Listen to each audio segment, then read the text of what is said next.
Yes, c'est l'hiver, il fait à peu près beau, il y a encore un peu de neige. Le temps idéal pour aller faire un peu de ski, sauf quand, comme moi, on est positif au Covid, nique tar. Donc on n'a plus qu'à enlever les lunettes de bolos, à remettre son masque, et puis à se foutre avec une petite tasse de thé et un Ableton pour faire des tutos. Salut, joyeux Noël. Haha. Bon, j'ai pas mal de temps. Et j'ai enlevé le masque, hein, donc on désinfectera nos ordi, et puis désinfection sociale, distanciation, paf, tout ça. Alors, avant-hier, il y a eu une question posée sur le Facebook Ableton User Group Paris. On ne pouvait répondre à cette question que grâce à un outil Max for Live. Je me suis dit qu'ayant un petit peu de temps, ce serait une très bonne idée de présenter un outil Max for Live qui est disponible depuis Live 11 dès intro. C'est-à-dire que quelle que soit la version de Live que tu as, tu possèdes cet outil merveilleux que tu vas pouvoir trouver ici à gauche dans Max for Live. Donc Max for Live, dans tes catégories ici. Si tu ne l'as pas installé, il te proposera de l'installer. Et ensuite, tu pourras aller chercher dans Max MIDI Effects, instruments ou audio effects, des nouveaux outils, dont ce fameux LFO que j'adore et je vais te montrer pourquoi de suite. On va commencer par s'amuser parce qu'il faut bien que je m'amuse aussi moi un petit peu parce que sinon on se fait chier. Là, j'ai ce merveilleux petit micro qui rentre dans une piste audio. Donc je vais commencer par enregistrer un petit truc rigolo. Et bonjour à toutes et tous, je vous souhaite un excellent Noël et de bonnes fêtes de fin d'année. Oui, bonjour à toutes et tous. Voilà, je vais commencer par restreindre mon clip à ce qui est vraiment intéressant. Bonjour à toutes et tous. Ça m'a l'air pas mal. Oui, là, si les gros trucs qui s'affichent, c'est les frappes de touches que je fais également. Donc, si vous voulez apprendre des raccourcis, c'est une bonne idée. On va recadrer ce que je viens d'enregistrer, là. Bam. On va aller se chercher un Simpler. Boum, que je vais mettre dans une nouvelle piste. Alors, cette piste-là, elle sera utile plus tard. Hein. Pour l'instant, on ne la regarde pas, on s'en fout. Non, j'ai rien vu. Bim, donc on va glisser ce clip que je viens d'enregistrer, ce merveilleux clip, dans un Simpler. Tant qu'à faire, on va ramener le volume à quelque chose d'un peu plus correct. Cette petite chose, on va la slicer automatiquement avec Simpler. C'est un de mes trucs préférés dans Simpler. C'est vraiment cet effet slice. Donc maintenant, avec mon clavier d'ordi, je peux... Bonjour à toutes et tous, je peux jouer les petits bouts de mon enregistrement que je viens de faire. Pour l'instant, rien de absolument machiavélique. Je vais aller choper maintenant un arpégiateur. Un arpégiateur qui va donc me permettre de faire ça. C'est hyper rigolo, en plus ça marque QQQQQQQ, on rigole beaucoup. Cependant, ce qu'on va faire désormais, c'est qu'on va rajouter un pitch après l'arpégiateur. Ce qui va nous permettre de faire ça en jouant une seule note. Je vais augmenter avec ma flèche du haut le pitch, et donc on a ça. Bonjour à toutes et tous, je vous souhaite un excellent Noël et de bonnes fêtes de fin d'année. C'est quand même super. Donc on a 26 pas, là, j'ai compté. 26 pas qui nous permettent de parcourir l'étendue de toutes mes slices de mon enregistrement. Great! Si seulement on pouvait faire ça automatiquement. Hey, I got you, baby. Le LFO. Le LFO. Qu'est-ce que c'est un LFO déjà? Un LFO, c'est un perturbateur cyclique. C'est-à-dire que c'est une modulation qui va permettre de moduler un paramètre dans Ableton, celui qu'on veut. Un paramètre? Hé hé, nenni mon pote, jusqu'à 8 paramètres. C'est teuf. On y arrive, tranquille. Donc, ce qu'on va faire, c'est que là, on a un bouton Map. Si je clique sur ce bouton Map et qu'ensuite je vais aller mapper quelque chose, eh bien mon LFO contrôle désormais ce paramètre. Donc maintenant, si je maintiens ma note, je n'entends pas grand-chose. Comment est-ce que ça se fait? Alors, ça va devenir un peu plus complexe que ça. Je supprime mon affectation. Ce qui se passe là, c'est qu'on a vu que notre pitch... Pardon, j'ai mal fait mon truc. Ce qui se passe, c'est que notre pitch, on s'est rendu compte tout à l'heure en augmentant la flèche que il ne pilote nos tranches que de 0, le début, à 26, la dernière tranche. Donc, on groupe, commande G, ce qui nous permet d'avoir des macros. Ça, je ne vous apprends rien. Si je vous l'apprends, je suis content pour vous parce que c'est absolument merveilleux. Cette macro-là, je vais pouvoir en restreindre l'étendue en cliquant sur Map. Donc, on a dit que mon minimum, c'était 0 et mon maximum, c'était 26. Pour rappel, hein, on a trouvé ça en augmentant la valeur du pitch petit à petit avec la flèche du haut. On s'est rendu compte qu'à 26, on arrivait là, au bout. Voilà. Donc désormais, si je mets mon pitch à 0, ma macro pardon, de pitch à 0, je suis à 0. Au maximum, on est à 26. Donc on va remapper notre LFO sur, cette fois, la macro qui commande le pitch. Et ça commence à être cool. Donc, on a un perturbateur cyclique qui pilote la valeur de pitch, qui est placée après un arpégiateur, et donc on a un générateur automatique de bout de phrase. C'est quand même un peu rigolo. Là, on revient au LFO, parce que c'est lui dont on parle. On est en fréquence libre, c'est-à-dire qu'on est en Hertz, c'est une fréquence libre qui va de 0 à 40 000 Hertz. C'est 40 000 oscillations par seconde. Ce que je vous propose, c'est qu'on passe en division rythmique, de manière à ce que notre cycle de perturbation soit assujetti à notre tempo qui est ici. On va se mettre un métronome, on fait play.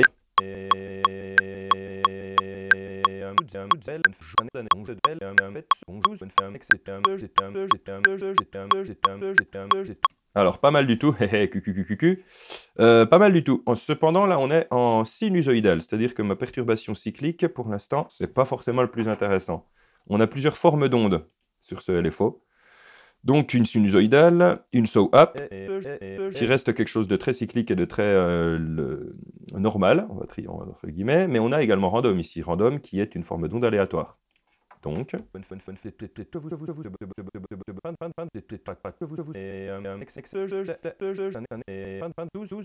Oh, ça commence à être un peu plus rigolo là. C'est cool quand même, non? Bon, ça c'était le premier truc. Ensuite, parce que c'est pas fini. Ici, je vais dire qu'on y arriverait, hein. J'ai donc un petit kit qui est un Abyss Kit, disponible pour rappel dans le merveilleux pack BitTools de Ableton. Foncez, courez le télécharger. Donc j'ai préparé un beat de base, hein, mais ça reste des outils que n'importe qui ici peut se procurer. Donc n'hésitez pas, ils sonnent super bien, ils sont vraiment cool. On écoute.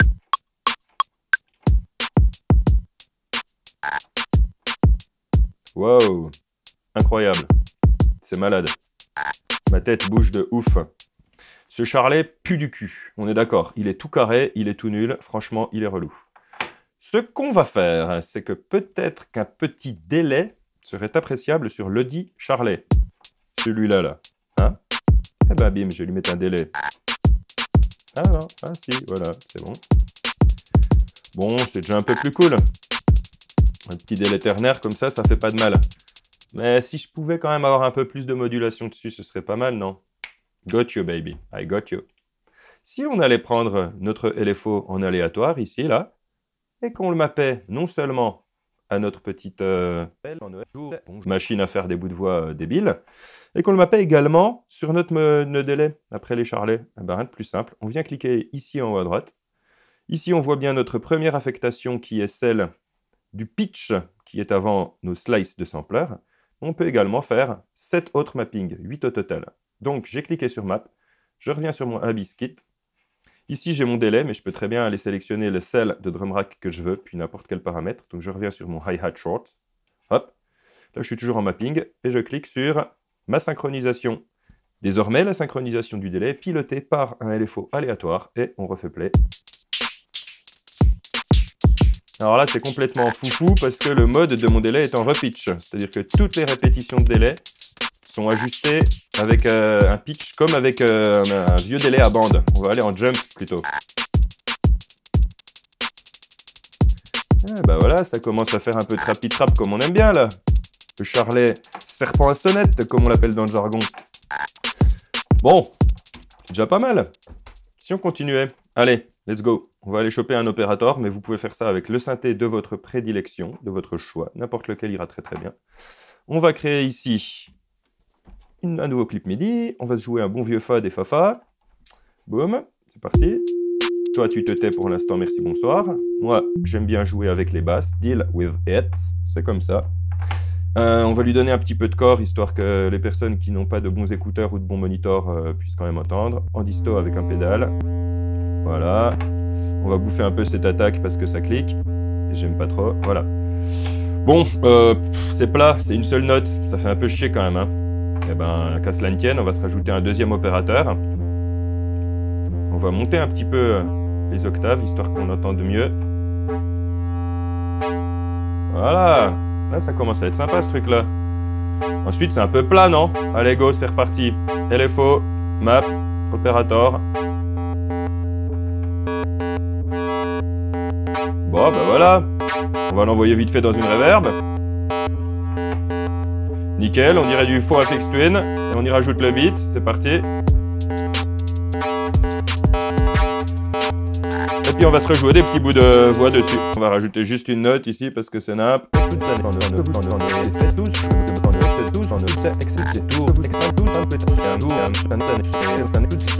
Bon bah voilà, c'est quand même un peu mieux. Pour info, hein, on enlève le LFO.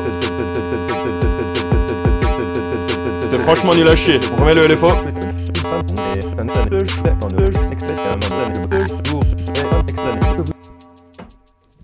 Bingo! Dernier petit trick avant de vous laisser. On va muter ces deux pistes-là. Ici, on a encore notre opérateur. Pour des raisons pratiques, je vais ramener mon LFO sur la piste du opérateur, mais cela n'influe en rien l'action qu'il a sur les autres pistes. Démonstration. Le LFO, il peut être n'importe où. Je vais vous montrer un dernier petit truc un peu plus élaboré, surtout pour faire de la synthèse avec le LFO. Je vais revenir dans la visualisation de mon LFO ici. Il y a un truc dont je me sers beaucoup, qui est fantastique, c'est cette phase-là. Ça, c'est pour les personnes qui connaissent déjà un peu LFO, mais qui oublient de se servir de phase. Santé, mes coquins et mes coquines. La phase permet de définir où est-ce que le cycle de modulation, de perturbation, va commencer. On va se remettre sur une forme d'onde un peu plus classique, par exemple un saw down. Putain, yes, ça commence à ressembler à du mauvais Skrillex. Et là, en fait, si je m'amuse avec cette phase, pendant la lecture, c'est un petit peu comme si je tournais le potard d'un vrai synthé, enfin d'un synthé matériel, parce que ça, Operator, c'est un vrai synthé. J'ai qu'une souris, mais je vais moduler à la souris, vous allez voir.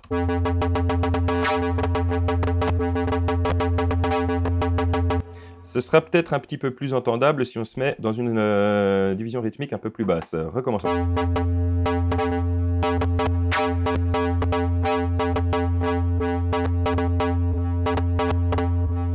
Et voilà, instantanément, on a quelque chose de beaucoup plus rythmique. Je vais enregistrer mon automation, et c'est parti.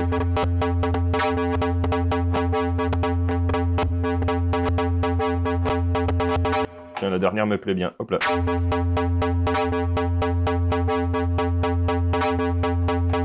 Et bim, donc maintenant, je peux prendre cette piste-là, ce clip-là, excusez-moi, hop, je le mets là-dedans. Ici, je vais venir geler ma piste. Donc ça me fait de l'audio, hein, on est d'accord. Je crée une nouvelle piste audio. Je glisse cela dessus. C'est bon, je peux dégeler ma piste. Donc je garde tous mes effets. Mais ici, je récupère l'audio de ce que je viens de créer. Hop là, hop. On va se faire une boucle. On écoute. C'est exploitable. Et puis maintenant, on peut commencer à s'amuser un peu.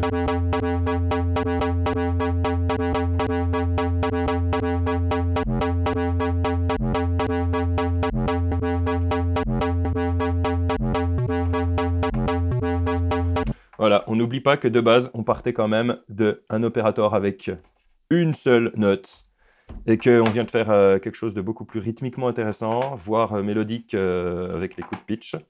Et puis tiens, pour finir, si on s'écoutait ce que ça donne avec ce cycle de perturbation-là sur nos autres petits potes, étant donné que ils sont encore linkés. Hein.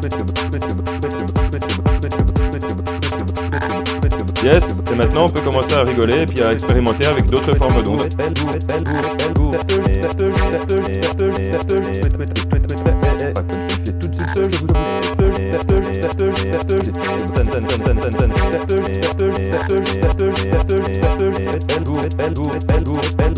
Voilà, je vous laisse vous amuser, trouver les trucs qui vous font plaisir. En attendant, passez des bonnes fêtes de fin d'année. Chopez pas le Covid, c'est de la... À bientôt et bisous.